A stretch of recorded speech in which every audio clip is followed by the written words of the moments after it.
I hope everyone's doing well. I'm Mr. Ish. Thank you for joining me for this quick video where we're looking here at this Friedel-Crafts alkylation. We're not looking at the underlying mechanism. We can do that in a different video. We're just looking at some example reactions that can come about. You're in essence starting here with the benzene, and you know it is represented like this. We can represent benzene like this because you know it to be C6H6, 6 hydrogens and 6 carbons. Anyhow, when you are adding a alkyl group, your base reaction is this, an alkyl halide. Your alkyl group, your halogen group, in the presence of a catalyst, which is a Lewis acid, AlCl3, what will happen is R group will be attached to your benzene and you'll have HX. Where did this hydrogen come from? Well, it's one of the hydrogens on your benzene ring. It adds to the halogen, the R adds to the benzene. The proton is lost of your benzene and this is added on. It's an electrophilic attack on the benzene ring.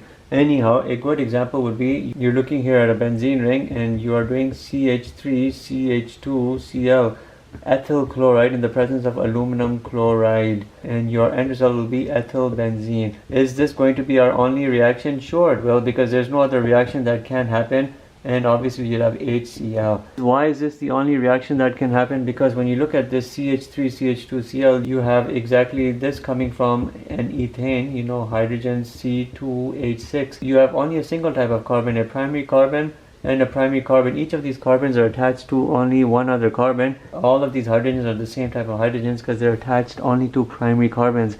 There's no way you can have a different type of outcome. Ethyl chloride adding to benzene will give you only ethyl benzene.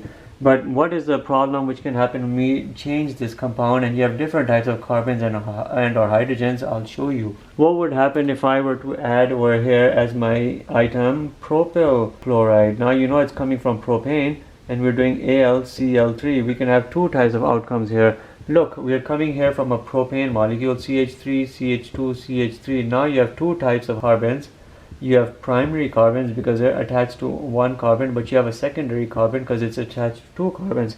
Therefore, you have two types of hydrogens. You have hydrogens which are attached to a primary carbon, and then you have the hydrogens here which are attached to a secondary carbon. Hence, you can have different outcomes that can develop. One of your outcomes can be exactly what you are wanting it to be, which would be a propyl benzene, CH2, CH2, CH3, but by means of alkyl shifts or hydride shifts where things can shuffle around, you can have isopropyl benzene also develop, CH3, CH, CH3, and then now benzene is added over here.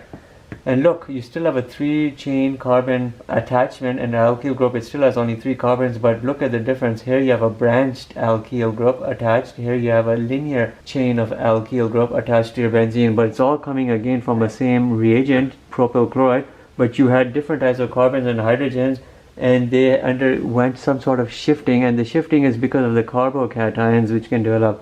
In general, if you look at a carbocation, you know, where you have a positive charge on a alkyl group, look, we can have two types of carbocations develop from this propyl chloride. One would be CH3, CH2, CH2, and this, a propyl carbocation, which is a primary carbocation because it's attached to a primary carbon.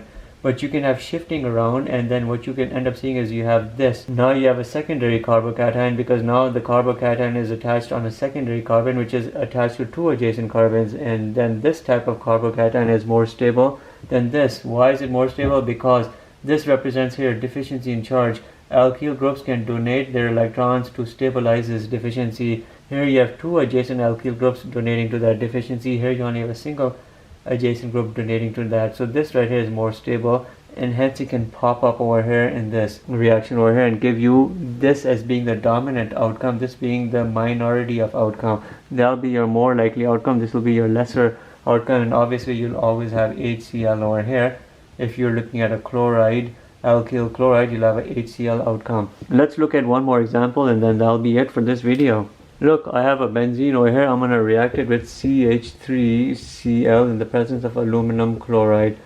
You know your outcome will be a single outcome, and it will be exactly what I'm showing you over here, toluene. And that right here is your outcome, toluene. Now we reacted with another methyl chloride, CH3Cl in the presence of AlCl3. What can happen over here? Well, you have to remember that this right here is a ortho-para directing compound. If it's going to direct any addition of an item, it'll be either ortho to, if this right here is my methyl group, it'll add either ortho in the ortho position or in the para position. Where is it more likely to add into? More likely into the para position, because it'll be further away, it'll be less of an interference to it. So when you're adding another methyl group, it's going to attach in the para position to your original methyl group, and it's going to come right over here, CH3, para to your original compound. And then let's add one more, CH3Cl, in the presence of aluminum chloride. Now obviously it's going to add in a ortho or a para position, but the para positions are taken away, so you can only add into ortho position, and there are 4 ortho positions. One is here, one is here, one is here, one is here, because this and this are relatively equivalent. You can flip things around, but you have 4 ortho positions based on what your reference is. When you add one more mole of CH3Cl, your outcome will be this, CH3, and then in any of these arrows where you're adding your methyl group, they'll all be named the same way, because you can rotate and you can renumber and name it exactly the same way. Whether the methyl adds here, here, here, here, the name will still be the same, because you're always going to number such that the groups, the substituted groups, will always have the smallest numbers involved. This will be carbon number 1, this will be number 2, 3, this will be number 4, and 5, and 6. So what are you going to name this?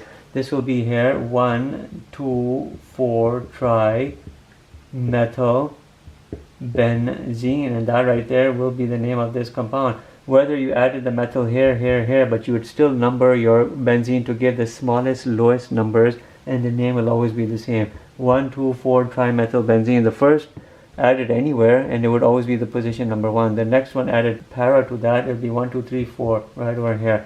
Then the ortho position is any of those ortho positions, numbering will be the same, 1, 2, 4 trimethyl benzene, and that right there will bring us to the end of this video. Thank you for watching.